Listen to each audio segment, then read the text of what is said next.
Didik TV KPM. Okey, sebenarnya apa yang kita nak belajar hari ini adalah bertajuk sel elektrolisis. Jadi anak-anak di rumah yang menonton slot kimia hari ini, sila buka buku teks muka surat 31. Sel elektrolisis adalah daripada buku teks. Baik. Jadi sebenarnya fokus kita ada 3 fokus utamalah. Yang pertama, maksud elektrolisis. Tadi kita dah lihat.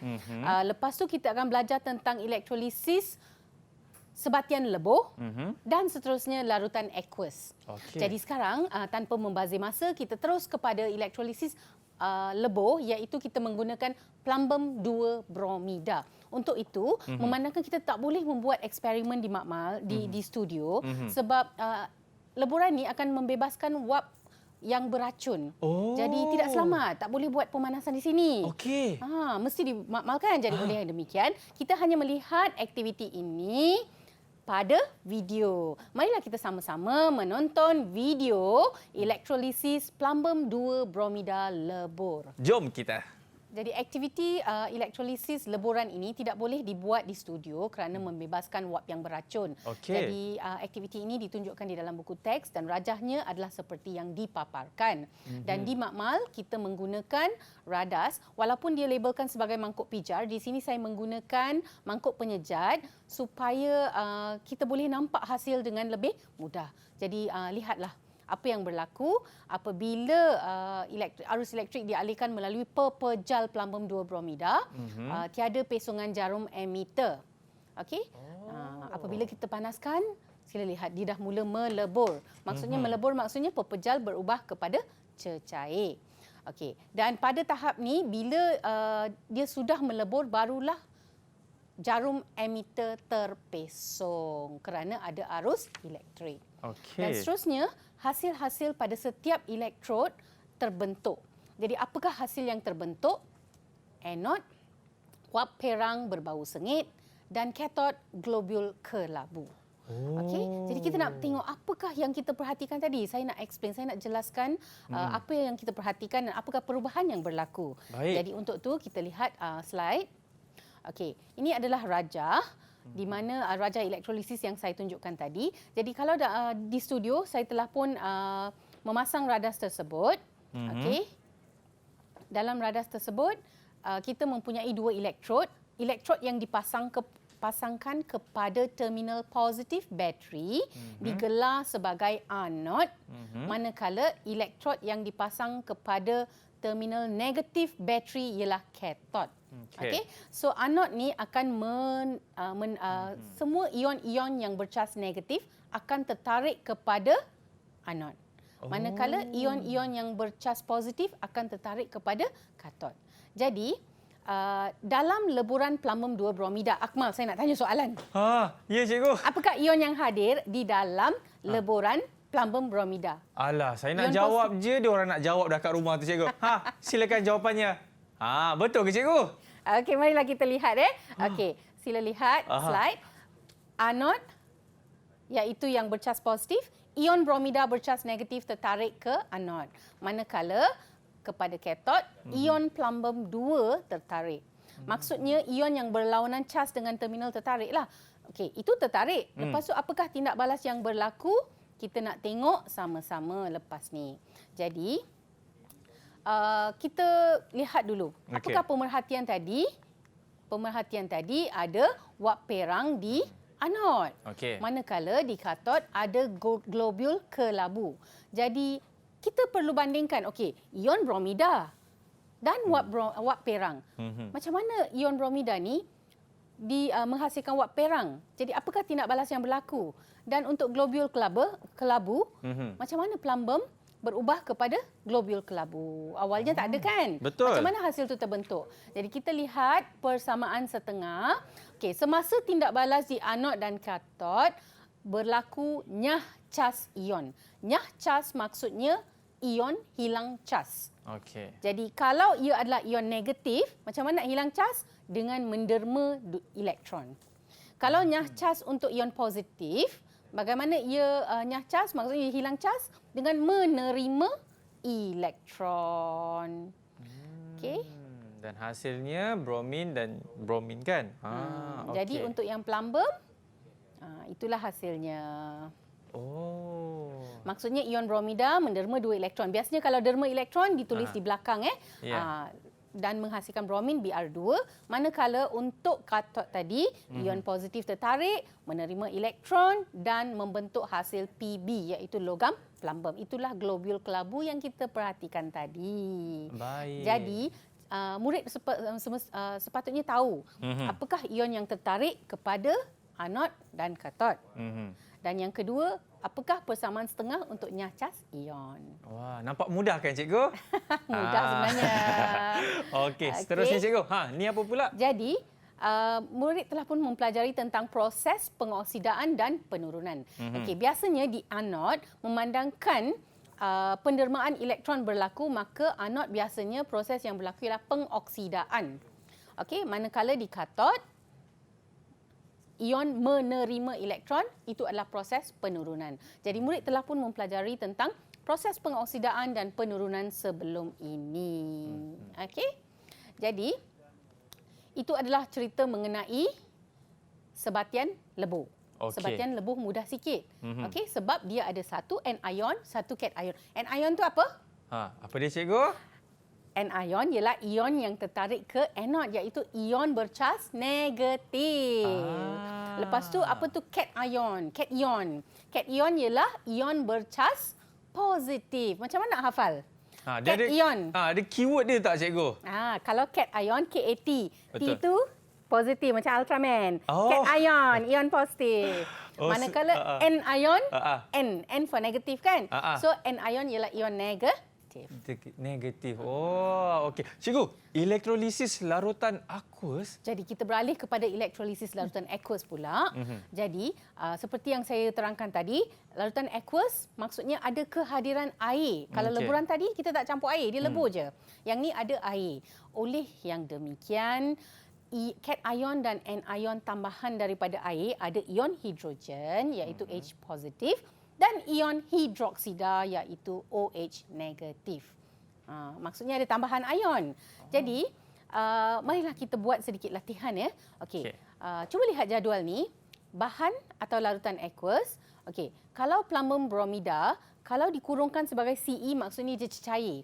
Kenapa dia cecair? Sebab dileburkan. Okey. Okey, apakah ion yang hadir? Kalau dekat sini cikgu, kalau saya tengok dekat situ plumbum, betul tak? Ion plumbum, kena sebut ion plumbum. Oh, ion plumbum dan juga ion bromida. Betul, 5 bintang. Jadi di situ saya dah ada reward chart. Jadi Akmal bolehlah chop.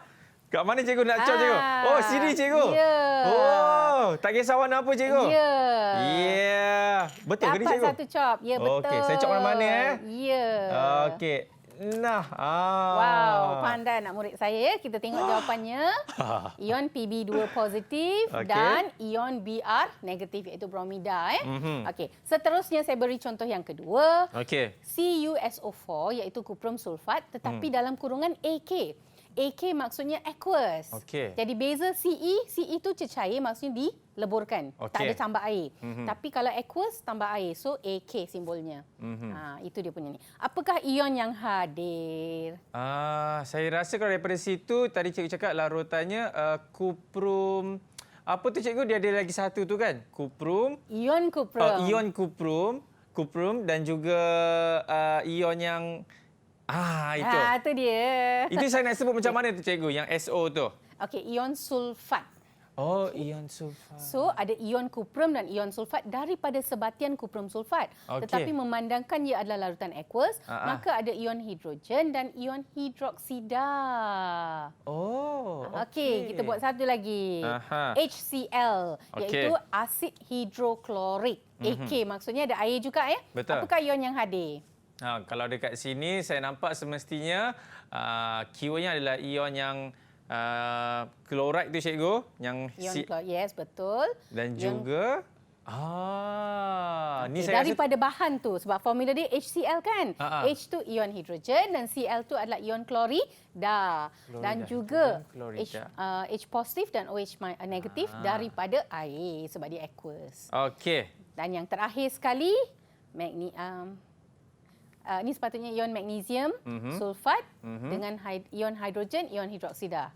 Okey. Ni baru dapat 1 cop ni cikgu. Tak apa, mesti ada lagi ni. Tadi yang pertama tu 5 bintang, lepas tu jadi 3 bintang sebab tak jawab betul-betul kan? Okey. Tak apa. Okey. Seterusnya cikgu. Okey. Jadi, kalau kita bandingkan dengan yang leburan tadi, dalam leburan ada 1 cation, 1 anion, maka ia tertarik kepada katot anod masing-masing dan dia ternyahcas. Tak ada Betul. masalah. Ha. Tetapi dalam larutan aqueous, kalau kita lihat, dia ada lebih daripada 1 cation. Ada 2 cation, 2 anion. Maksudnya, ion yang nyahcas bukan kedua-duanya. Ada pilihan, hanya 1 yang terpilih untuk nyahcas di anod dan 1 di katot. Itu yang kita nak belajar sekarang. Okey. Ini saya pasti mula-mula kena berikan lebih tumpuan lagi, betul cikgu? Ya, betul. Maksudnya, terdapat satu faktor-faktor yang mempengaruhi hasil elektrolisis larutan aqueous. Maksudnya, faktor tu mempengaruhi pemilihan ion. Ion mana yang siapa menang? Antara 2 tu. Jadi, 3 faktor tersebut ialah yang pertama, kita perlu lihat nilai E piawai. E piawai maksudnya keupayaan elektrod piawai. Murid-murid telah pun mempelajari tentang nilai E piawai ini ya. Okey. Dan seterusnya yang kedua kepekatan larutan dan yang ketiga jenis elektrod. Jadi kita akan lihat satu persatu setiap faktor ini melalui aktiviti. Okay? Boleh cikgu. Jadi tanpa membazir masa, kita pergi kepada faktor yang pertama faktor pemilihan ion untuk dinyahcas iaitu nilai E piawai. Okey, jadi apabila terdapat 2 ion anion dengan nilai E piawai yang lebih negatif atau kurang positif akan ternyahcas. Maksudnya kena banding nilai dia. Nanti kita akan lihat Dan untuk katot, cation dengan nilai E piawai lebih positif atau kurang negatif. Okey, kita perlu lihat contoh baru kita akan faham. Jadi, sebenarnya siri keupayaan elektrod piawai ini memang ada di dalam buku teks kimia tingkatan 5. Tetapi biasanya mengikut aktiviti, nilai itu akan nilai yang spesifik akan diberi. Jadi, yang ni murid tidak perlu menghafal Okey.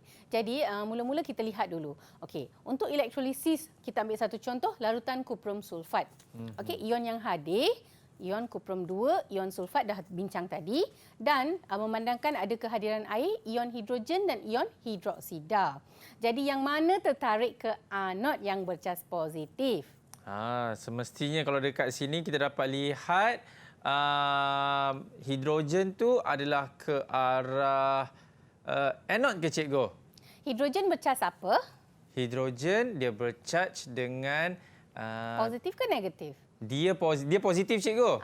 Ion hidrogen bercas positif akan tertarik ke katot. Katot sebab dia bercas negatif. Oh ya, positif negatif. Okey.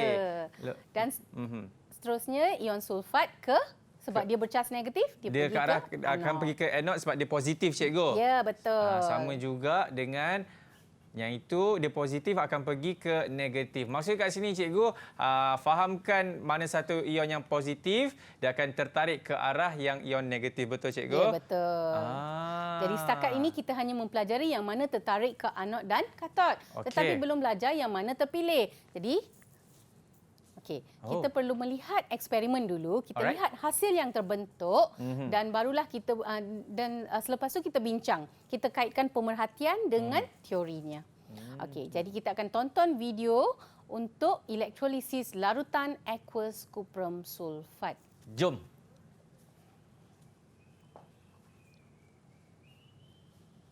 Okey, ini adalah elektrolisis larutan aqueous. Okey, ini radas ini digunakan untuk memudahkan pengumpulan gas dalam 2 tabung uji kecil.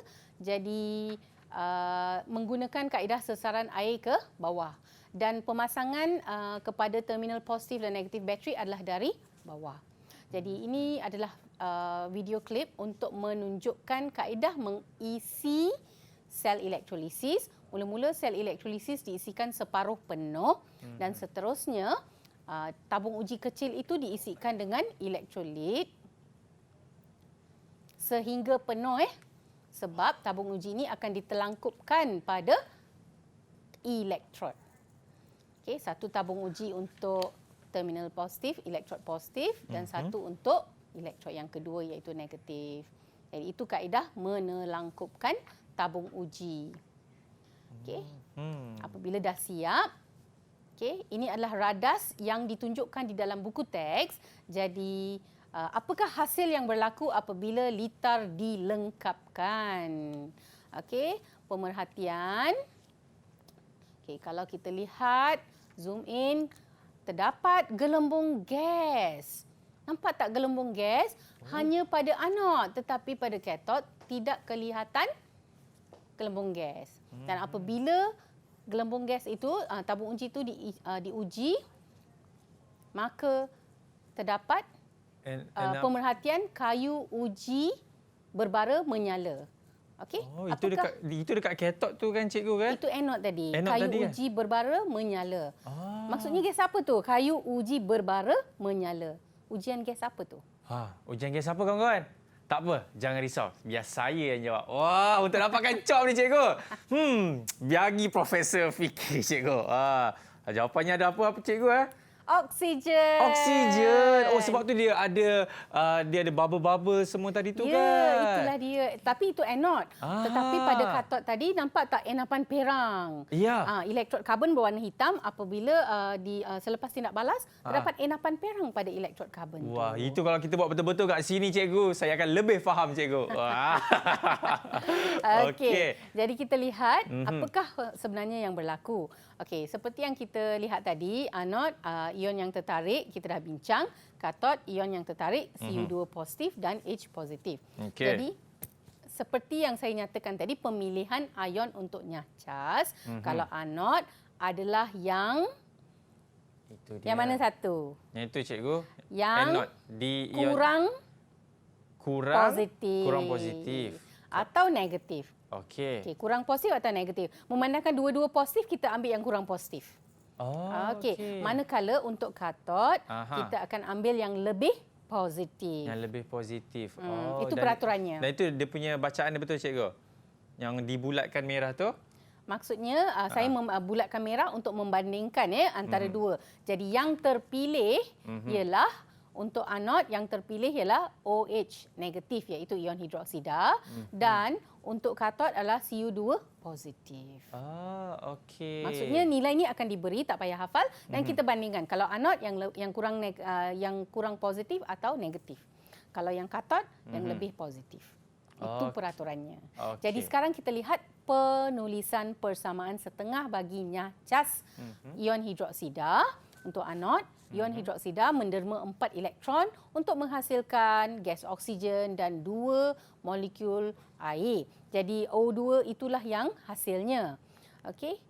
Dan untuk katod pula, logam kuprum terbentuk. Enapan perang tadi adalah sebenarnya penghasilan logam kuprum. Didik TV KPM